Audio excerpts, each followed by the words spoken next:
እስራኤልን ተከትላ ለሶማሊላንድ እውቅና የሰጠችው ሁለተኛ ሀገር ታወቀች። የሶማሊላንድ ፓስፖርት የያዘ ወደ ሀገሯ መግባት እንዲችል ፈቀደች። የተባበሩት አረብ ኤሚሬት በሚስጥር ለሶማሊላንድ እውቅና መስጠቷ እየተነገረ ነው። ለራሳችሁና ለቤተሰቦቻችሁ ስትሉ የሰላም አምባሳደር ሆኑ ጀነራሉ ከሰራዊቱ በጡረታ ለተሰናበቱ አባላት ያስተላለፉት ማሳሰቢያ አነጋጋሪ ሆኗል። ፕሬዚዳንት ኢሳያስ የአንድ መንደር ነዋሪዎች በሙሉ እንዲታሰሩ አዘዙ። ጉዳዩ ዓለም አቀፍ መነጋገሪያ ሆኗል። የሶማሊላንድ ሰሞነኛ መነጋገሪያነት አሁንም እንደቀጠለ ይገኛል። እስራኤል የሀገርነት እውቅና ከሰጠቻት በኋላ ሁለተኛው ለሶማሊላንድ እውቅና የሚሰጠው ሀገር የትኛው ይሆን የሚለው በጉጉት ሲጠበቅ የነበረ ሲሆን የብዙዎች ግምትም የሀገርነት እውቅና ልትሰጣት ተስማምታ የነበረችው ኢትዮጵያ ትሆናለች የሚል እንደነበረም ይታወቃል። ታዲያ ሶማሊላንዳውያን ጨምሮ የተለያዩ ዜጎች ኢትዮጵያን ሲጠብቁ ከመካከለኛው ምስራቅ ሁለተኛዋ እውቅና ሰጪ ብቅ ያለች መስሏል። የተባበሩት አረብ ኤሚሬት ስለ ሶማሊያ ተገንጣይ ለሆነችው ሶማሊላንድ እውቅና መስጠቷ በሚስጥር እየተነገረ ነው። በአሁኑ የመረጃ ሰዓታችን የምንመለከተው ይሆናል።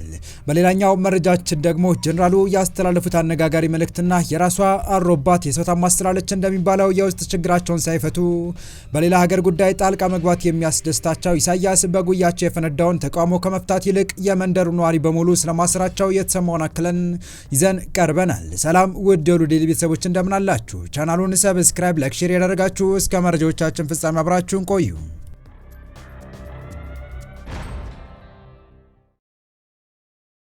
ጀነራሉ ከሰራዊቱ በጡረታ ለተሰናበቱ አባላት ያስተላለፉት ማሳሰቢያ አነጋጋሪ ሆኗል። የመከላከያ ከፍተኛ መኮንኑ ለራሳችሁ ለቤተሰቦቻችሁና ለሀገራችሁ ስትሉ የሰላም አምባሳደር መሆን አለባችሁ የሚል ማሳሰቢያን ያሰሙት ከሰራዊቱ ለሚሰናበቱ የትግራይ ተወላጅ የመከላከያ ሰራዊት አባላት መሆኑ ደግሞ ከሰሞነኛው ትኩሳት ጋር ተገናኝቶ ነው መነጋገሪያ ለመሆን የበቃው።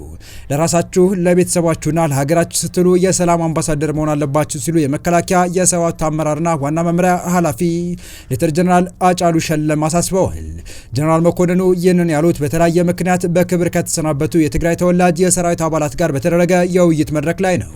ሀገራቸውንና ተቋማቸውን ስታገለግሉ ቆይታችኋል ያሉት ጀነራል መኮንኑ ዛሬ ከተቋሙ በክብር ስትሰናበቱ በአገልግሎታችሁ ልክ መብቶቻችሁ እንዲከበሩ ተቋሙ በቁርጠኝነት እየሰራ ነው ብለዋል።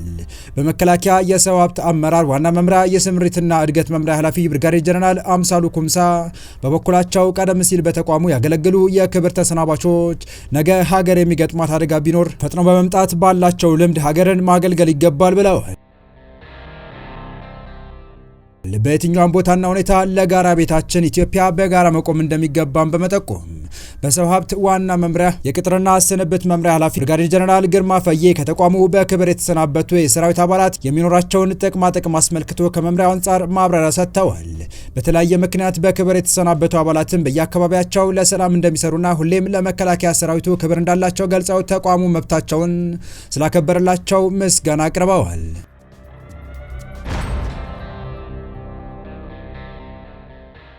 በቀጣይ መረጃ እስራኤልን ተከትላ ለሶማሊላንድ እውቅና የሰጠችው ሁለተኛ ሀገር ታወቀች ያስባለው መረጃ የማህበራዊ ሚዲያዎችን አጨናንቋል። ባሳለፍነው ሳምንት ከቴል አቪቭ በተሰማ ሰበር ዜና ከፍተኛ የምስራች የሰማችው ሶማሊላንድ የእስራኤልን እግር ተከትሎ ማን ሁለተኛው እርምጃ ይራመዳል የሚለውን ቆቅልሽ ለመፍታት በጉጉት ላይ ያለች ነው።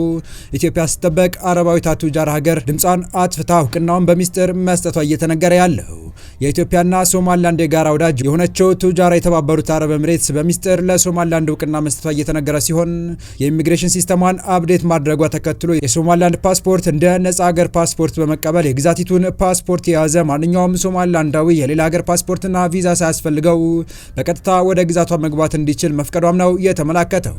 ጉዳዩ ይበልጥ አነጋጋሪና ቀልብሳቢ ያደረገው ደግሞ ሀገሪቱ የሶማሊያ ዜጎች ወደ ሀገሯ እንዳይገቡ እገዳ የጣለች ብትሆንም የሶማሊላንድ ዜጎች ግን ለመቀበል የቪዛ አገልግሎት እየሰጠች መሆኑን ንጉስ መሐመድ ቢን ዛይድ ከጠቅላይ ሚኒስትር አብይ ቀድመው ሶማሊላንድን እንደ ነጻ ሀገር እውቅና መስጠታቸውን በግልጽ አመላካች ነው እየተባለ ይገኛል። የሶማሊላንድ አክቲቪስቶችና ፖለቲከኞች በትላንትናው ዕለት ከአዲስ አበባ አዲስ ሰበር ዜና ጠብቁ የሚል መልእክት እያስተላለፉ የነበረ መሆኑን መዘገባችን የሚታወስ ሲሆን በግንባር ቀደምትነት ለግዛቲቱ የነጻ ሀገርነት እውቅና ይሰጣሉ ተብለው ከሚጠበቁ ሀገራት መካከል ኢትዮጵያ አንዷ መሆኗ ይታወቃል። በመጨረሻም በኤርትራ ጋሽባርካ ክልል በሚገኝ ሎጎ አንሴበ ቀራኖ ኩንዶ መንደር ያፌት የማን የተባለ ታዳጊ ግድያን ተከትሎ ተቃውሞ ያሰሙ የመንደሩ ነዋሪዎች በአጠቃላይ መታሰራቸው ቢቢሲ ያነጋገራቸው የቤተሰብ አባላት ተናገሩ። ቢቢሲ ያነጋገራቸው ከሀገር ውጭ የሚኖሩ የአካባቢ ተወላጆችና ስማቸው እንዳይገለጽ የጠየቁ ነዋሪዎች ግድያው የተፈጸመው ህዳር 6 2018 ዓ.ም መሆኑን ተናግረዋል። ከዚያ በኋላ የአካባቢ ነዋሪዎች ግድያውን በሚመለከት ቅሬታ በማሰማታቸው የሟች ወንድምን ጨምሮ ከ80 በላይ የመንደር ነዋሪዎች በመንግስት ኃይሎች በቁጥጥር ስር መዋላቸውን ቢቢሲ ያነጋገራቸው የቤተሰብ አባላት ተናግረዋል። የ16 ዓመቱ ያፌት በጥይት ከተገደለ በኋላ የአካባቢ ነዋሪዎች ሀሽፌራይ ወደሚባል ወታደራዊ ካምፕ ተወስደው መታሰራቸውን የቤተሰብ አባላትና የመንደሩ ነዋሪዎች ለቢቢሲ ትግርኛ ተናግረዋል። ሟች ያፌትና ጓደኞቹ በአካባቢው ከሰል በማክሰልና በመሸጥ ገቢ ያገኙ እንደነበረ የተናገሩት የአካባቢ ነዋሪ ግድያው ከመፈጸሙ በፊት ከሰል ለመሸጥ ወደ ህንበርቲ ሲሄድ ከተያዘ በኋላ በወታደሮች እንደተገደለ ተገልጿል። የያፌት አባት የማነ ገብረ ማርያም በስር ላይ በመሆናቸው ልጃቸው ቤተሰቡንና ራሱን ለመደገፍ ዛፍ ቆርጦ ከሰል ማክሰል ላይ ተሰማርቷል። በፈረንሳይ የሚኖረውና የአካባቢው ተወላጅ የሆነው አዛሪያ ለቢቢሲ ትግርኛ እንደተናገረው ያፌት ቤተሰቡንና ራሱን ለመደገፍ የሚሰራ ጠንካራ ወጣት ነበር። የአካባቢው ወጣቶች ብዙ ጊዜ ከሰል የሚያከስሉት ሌሊት ነው። ህዳር 6 2018 ዓ.ም ያፌትና ጓደኞቹ ከንበርቲ ወደ ቤታቸው ሲሄዱ ወታደሮች በቁጥጥር ስር አውለዋቸዋል። ወታደሮቹ ያፌትና ጓደኞቹን ከነአህዮቻቸው በቁጥጥር ስር እንዳዋላቸው የሚናገሩት አቶ አዛሪያ ወደ ካራና ኩዶ መንደር ለመመለስ ሲሞክሩ ወጣቶቹ በማምለጥ በመንደሩ አቅራቢያ ተደብቀዋል ይላሉ። በኋላም ወጣቶቹ አህዮቹን ከወታደሮቹ ለመውሰድ ሞክረው አብዛኞቹ ሲሳካላቸው ሟቹ ያፌትና 3 ጓደኞቹ ግን ሳይሳካላቸው መቅረቱ አቶ አዛሪያ ተናግረዋል። የያፌት ጓደኞች ወደ ቤታቸው ሲሄዱ እሱ ግን ወደ አህዮቹ ማቆያ ስፍራ በማምራት ለመውሰድ ሲሞክር ከማን እንደተተኮሰ ባልታወቀ ጥይት ተመቶ መሞቱን አዛሪያና ሌሎች ለቢቢሲ ስለ ሁኔታው የተናገሩ ሰዎች አስረድተዋል። የመንደሩ ነዋሪዎች የወጣቱን አሟሟት ስላልተቀበሉ ቅሬታ ማሰማት መጀመራቸውን የሚናገሩት አቶ አዛሪያ ቅሬታቸውን በተለያዩ መልኩ ሲገልጹ ወታደሮች ሰብስበው እንዳሰሯቸው ገልጸዋል።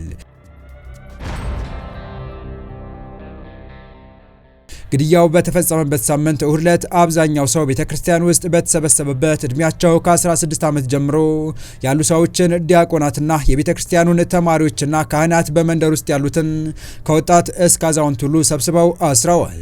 አሁን በሀፌሽፈራይ ውስጥ እንዳሉ ይነገራል። ነገር ግን ምንም የተረጋገጠ ነገር የለም ሲሉ አቶ አዛሪያ ተናግረዋል። እድሜያቸው ከ16 እስከ 80 የሚደርሱ ወንዶችን ወስደዋል። ከመካከላቸውም የተለያየ ጤና ችግር ያለባቸው እንዳሉ ይታወቃል። የሟች ታላቅ ወንድም ሄኖክ የማን የሚባል የአይምሮ ጤና መታወክ ያለበት ሳይቀር ነው ተወስዶ የታሰረው። በኤርትራ የገጠር አካባቢዎች የኤሌክትሪክ ኃይል አቅርቦት ስለሌለ ሰዎች ለማገዶና ለገቢ ምንጭነት ከሰል በማክሰል ይጠቀማሉ። የኤርትራ መንግስት ግን የደን ጠባቂ ወታደሮችን በማሰማራትና የተለያዩ የፍተሻ ጣቢያዎችን በማቋቋም የዛፎች መቆረጥንና ከሰል ማክሰልን ለመከላከል ይሞክራል። አዛሪያ በአጠቃላይ የታሰሩ ሰዎች 80 ያህል እንደሚሆኑ ጠቅሶ እስሩ አሁንም በመቀጠሉ ቁጥሩ ሊጨምር እንደሚችል ያለውን ስጋት ገልጿል። ለምሳሌ በረከት የሚባል ቄስ በዚያን ዕለት ሌሎቹ ቁጥጥር ስር በዋሉበት ዕለት ቅዳሴ ላይ ስለነበረ በኋላ ላይ ተይዞ ታስሯል። ሌሎችም በተመሳሳይ ከያሉበት እየተፈለጉ ታስረዋል። የቀራና ኩዶ አካባቢ ነዋሪዎች ኑሯቸውን የሚገፉት እርሻ በማረስና ከብት በማርባት ነው። የአካባቢ ነዋሪዎች ከብቶቻቸውን ከመኖሪያ አካባቢያቸው ራቅ ባለ ስፍራ በአንድ በረት ውስጥ የማኖር ባህል አላቸው። የኤርትራ መንግስት ግን የከብቶቹን በረት በማፍረስ ነዋሪዎቹ በአንድ መንደር እንዲሰባሰቡ የማድረግ ስራ ሲሰራ ቆይቷል። በማህበራዊ ሚዲያዎች እነዚህ የከብት በረቶች መቃጠላቸውን የሚገልጹ ዘገባዎች የተሰራጩ ሲሆን አዛሪያ አንዳንዶቹ በመንደሩ ውስጥ ቤት እንኳን የላቸውም። በህይወታቸው ሙሉ በበረቶች ውስጥ ነው የሚኖሩት ማለት ይቻላል። ነገር ግን መንግስት በረቶቹን አፍርሰው ወደ መንደሩ ማከል እንዲገቡ ነግሯቸዋል ይላል። የኤርትራ መንግስት በአንድ አካባቢ ለሚነሳ ተቃውሞ አጠቃላይ የአንድ መንደር ነዋሪዎች ሲያስር ይህ የመጀመሪያው አይደለም። ኑሯቸውን በዩናይትድ ኪንግደም ያደረጉት አቶ ደሳለኝ የተባሉ ኤርትራዊ መንግስት በተለያዩ ጊዜያት ከመሬት ጋር በተያያዙ ለተነሱ ጥያቄዎች የመንደር ነዋሪዎች በሙሉ በጅምላ ማሰሩን የተለያዩ ማስረጃዎች በመጥቀስ ያስረዳሉ። የተወደዳችሁ የቻናላችን ቤተሰቦች ለአሁኑ ለእናንተ ይመጥናሉ ብታደምጧቸው ታተርፉባችኋላችሁ ብለን የመረጥንላችሁ ዕለታዊ መረጃዎቻችን እስካሁን ያደመጣችኋቸው ነበሩ። በተመሳሳይ ሀገራዊና ቀጠናዊ ጉዳዮች እንዲሁም ዓለም አቀፋዊ የጂኦፖለቲካ ወታደራዊና አነጋጋሪ ክስተቶችን ለበለት ተከታትለን በትኩስ ይዘን እንደምንቀርብ እያሳወቅን የቻናሉ ቤተሰብ ካልናችሁ ሰብስክራይብ፣ ቪዲዮን ላይክ እና ሼር በማድረግ ተደራሽነታችን ታሰፉ ዘንድ አክብሮታዊ ግብዣችን ነው። አበቃን። ሰናይ ጊዜን ተመኘን።